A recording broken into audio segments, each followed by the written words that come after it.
विकासच्या मार्गावर जात आहे. मी विकास की मार्ग पे चल रहा हूं. बहुत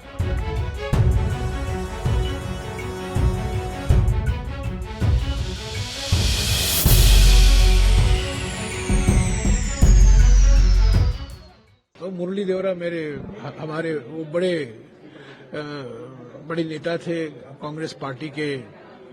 30-40 साल तक वो नेता रहे, मंत्री रहे, सांसद रहे। उनकी दोस्ती सभी पार्टियों से हुआ करती थी, पर वो एक अटल और दृढ़ कांग्रेसी थे और उन्होंने कांग्रेस का कभी साथ नहीं छोड़ा। मैं आज मुरली देवरा जी को याद करता हूँ। तो कांग्रेस पार्टी क्लेम कर रही है कि प्रधानमंत्री ने तय किया है, उनकी वजह से इन्होंने प्रधानमंत्री ने तय किया है। मिलिंद देवड़ा ने पार्टी छोड़ दी है, क्या कांग्रेस की? मैं क्या कह सकता, किसी को अगर पार्टी छोड़ना है तो छोड़ दीजिए, छोड़ दे।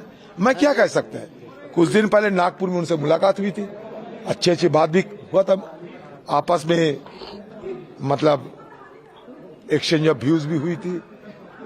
उनके बारे में हम सही सलामत है या नहीं पूछा, खैरियत पूछे गए, उन्होंने भी मेरे खैरियत पूछी। पहले हमारा मंत्री थे, चुनाव जीते थे, कांग्रेस पार्टी के एमपी थे, तो अभी गए तो मैं क्या कर सकते। उनको पूछिए ना क्यों गए हो।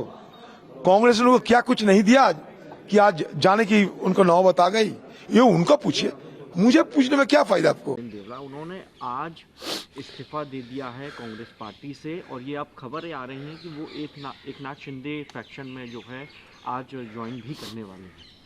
देखिए, ये इससे एक निराशा तो होती है। मैं मिलन जी को जानता हूँ, मैं राजनीतिक साथी के साथ साथ उनको व्यक्तिगत मित्र भी मानता था और पिछले कई वर्षों में स्वाभाविक है हम लोग बहुत ज़्यादा उम्र में अलग नहीं हैं, तो एक दूसरे से चर्चा भी होती थी। चर्चा न केवल राजनीतिक होती थी बल्कि विचारों की होती थी। देश का कैसे होना चाहिए, भारतीय जनता पार्टी के बारे में मेरा क्या ओपिनियन है, उनका क्या है, मोदी के बारे में अपनी अपनी। तो जिस तरह की बातें वो कम से कम मुझसे कहते थे, ऐसा व्यक्ति कांग्रेस छोड़ के भारतीय जनता पार्टी से जुड़े हुए किसी भी घटक दल से जाकर जुड़ जाए, मुझे बहुत आश्चर्य होता है। मैं समझ सकता हूं कि व्यक्तिगत महत्वाकांक्षा होती है, लेकिन देखिए राजनीति में और बाकी किसी व्यवसाय में अंतर यह है कि राजनीति सिर्फ व्यवसाय नहीं है, एक सेवा का और एक राजनीति करने का और देश निर्माण का भी एक रास्ता है। ये थोड़ी है कि भाई साहब यहाँ अच्छी नौकरी नहीं मिली, टाटा में नहीं मिली, बिरला में चले गए। वो ठीक है, वो व्यवसाय में हो सकता है, बिजनेस में हो सकता है, पर राजनीति उस हिसाब से कोई बिकाऊ फील्ड थोड़ी है कि यहाँ नहीं मिला वहाँ चले गए। भाई जब जब हम लोगों को टिकटें मिलती थी, ऐसा है, मैं एक बहुत तीखा और सीधा सवाल पूछना चाहता हूँ। जिस समय मिलिंद जी को टिकट मिली या मुझे टिकट मिली, तो हम लोगों को तो इसीलिए मिली क्योंकि हम लोग कांग्रेस परिवार के लोग थे। ऐसा तो कोई है नहीं कि हमें कोई बहुत बड़ा पराक्रम था। उस समय तो कांग्रेस बिल्कुल ठीक थी। स्वाभाविक है कि मिलन जी ने भी किसी ऐसे व्यक्ति की, ऐसे कार्यकर्ता की जो मेहनत करता होगा बम्बई में, उसकी टिकट काटी क्योंकि पैराशूट किया, जैसे हम लोगों का सबका केस था। तो उस समय तो सब ठीक है। जब किसी और का हक मार कर आपको अपना मिल रहा अधिकार, तो आपके लिए कांग्रेस ठीक है, राजनीति ठीक है। आज वही पार्टी थोड़ी दूसरे नज़रिए से देख रही है, भले वो आपके हिसाब से नज़रिया गलत हो, ठीक है। आपको व्यवसाय की जगह तो नहीं दे रही है, लेकिन बाकी मौका तो दे रही है। किसने आपको राजनीति करने के लिए रोका है? किसने देश की बात करने के लिए रोका है? किसने लोगों के बीच में जाके कांग्रेस की धर्मनिरपेक्षता, हमारी समाजवादी जो आर्थिक एक नीति है उसके बारे में बात करने से रोका है?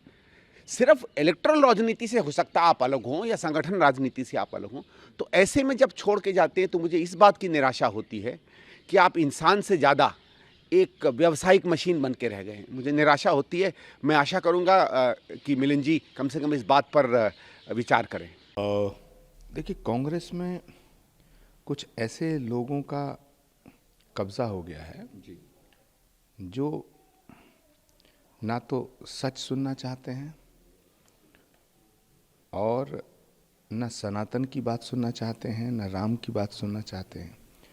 जो राम की बात करेगा, जो सच की बात करेगा, जो ज़मीनी हकीकत को बताने की कोशिश करेगा, उसको कांग्रेस छोड़नी पड़ रही है धीरे धीरे। मिलिंद देवड़ा का जाना बहुत दुखद और अफसोसजनक है और भगवान राम के मंदिर के निमंत्रण को जिस तरह से ठुकराने का काम किया है जी, तो मुझे लगता है कि भगवान राम का प्रकोप प्रारंभ हो गया है।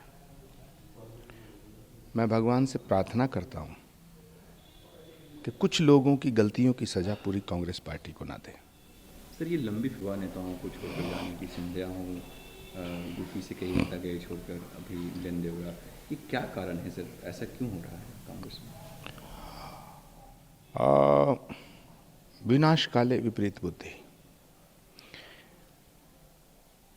राम के खिलाफ, सनातन के खिलाफ, हिंदुत्व के खिलाफ, राष्ट्र के खिलाफ, तो जो राष्ट्र की बात करेगा और जो राम की बात करेगा, उस नेता को कांग्रेस के भीतर एक जो चौकड़ी है वो पसंद नहीं करती, और वो वामपंथ के विचारधाराओं से प्रभावित है।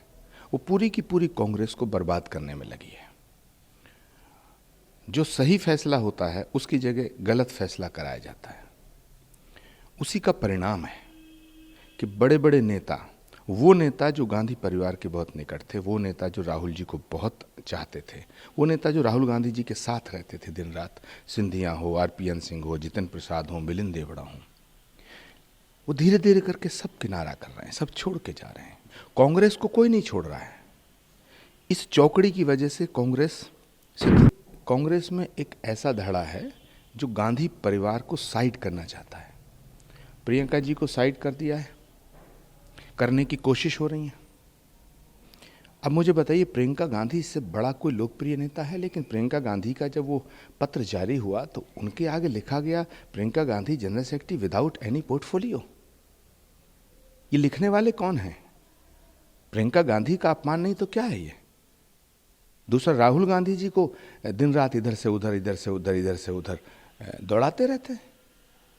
कांग्रेस पार्टी पे, पूरी की पूरी कांग्रेस पार्टी पे एक खास किस्म के लोगों का कब्जा हो गया है जो गांधी परिवार की जो पूंजी है उसे खत्म करना चाहता है।